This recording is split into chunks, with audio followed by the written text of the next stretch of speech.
Go through the Gospel Project, and in Sunday school we talked about the fall of Saul, which is fun to say, but not as much fun to experience. But today we're taking a break from that because it is Father's Day, and so I wanted to focus my sermon this morning on fathers and looking at the purpose of fathers. And so before we get into the text of Scripture this morning, I do want to talk about the fact that fatherhood is very important. Fathers matter. When God designed marriage, He designed it, of course, to be between a man and a woman, and they were to come together for the forming of a family. That is the purpose of marriage. Man and woman come together, they have children. And so just like at Mother's Day, when we talked about how there was something unique about being a woman that made somebody a mother, there is something unique about being a man that makes somebody a father. Not all men are not all men are fathers, but all fathers are men, just as not all women are mothers, but all mothers are women. It is built into being a man that helps one to be a father. And children need both a mother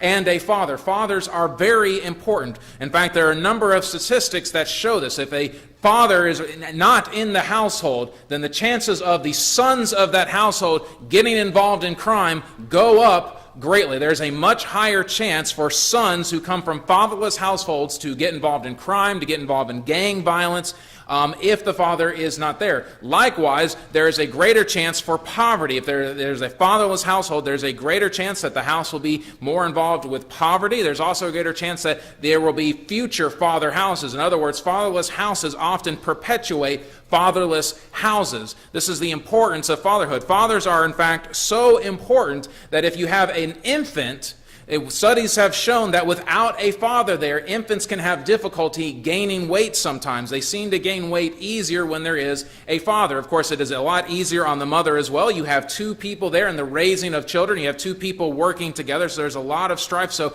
just as mothers are important, we spoke about the importance and the blessings of mothers on Mother's Day, fathers are also important. Of course, it's also important in regards to their faith and their Christianity. I'm sure many of you have seen it. It's a statistic that's been out on social media for a number of times, but if a child starts attending church regularly, there's about a 20 to 25% chance that the rest of the family will attend church on a regular basis.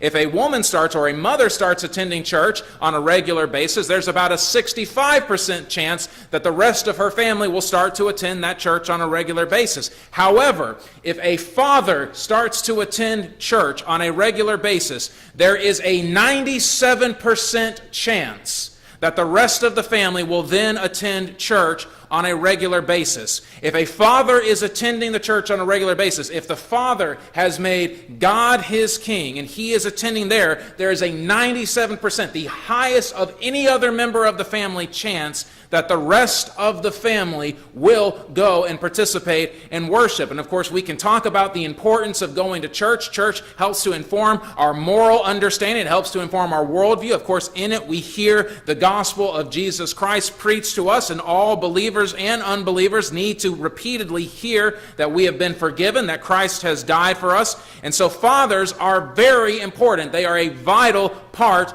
of the household. It's important for us to understand this today. In our culture, however, fatherhood, just like motherhood, is under attack. Our culture is very much right now living in a period of rejecting God's design, and they are under the false premise that in order for men and women to be equal, they must then be the same. That is the belief of our culture that is preached and taught, is that for men and women to be equal, they must be the same. And so in our culture's attempt to do that, to create this sense of equality out of sameness, they diminish femininity and thus motherhood, and they also diminish masculinity and fatherhood. And so both mothers and fathers have been attacked, just as both men and women have been deconstructed and diminished. All of this in an attempt to make everybody the same, what the term is called androgynous, so where there is no more male or female, man or woman, father or mother. Everybody is just people. There are parents, there are spouses. We lose all of these terms like father and mother, husband and wife, man and woman, his and hers.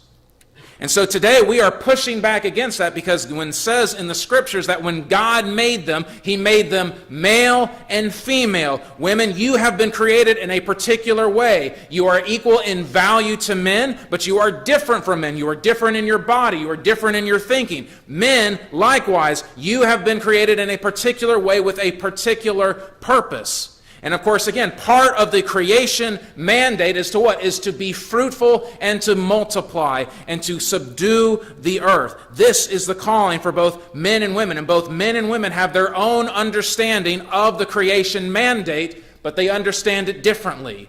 And so this is why both fathers and mothers come together, because they understand, bringing their different understandings that complement each other. They then pass this down to the children, so the children get an understanding of who God is from a fatherly perspective, and they get an understanding of who God is from a motherly perspective. However, I will also say this, though, in regards to fathers. This has also been shown through a number of studies. Children, early on in age, what they will understand about God, they will understand from their fathers. What children understand about God from an early age, they will understand about from their fathers. Meaning, if the father is distant and cold, that will be how they will perceive God to be.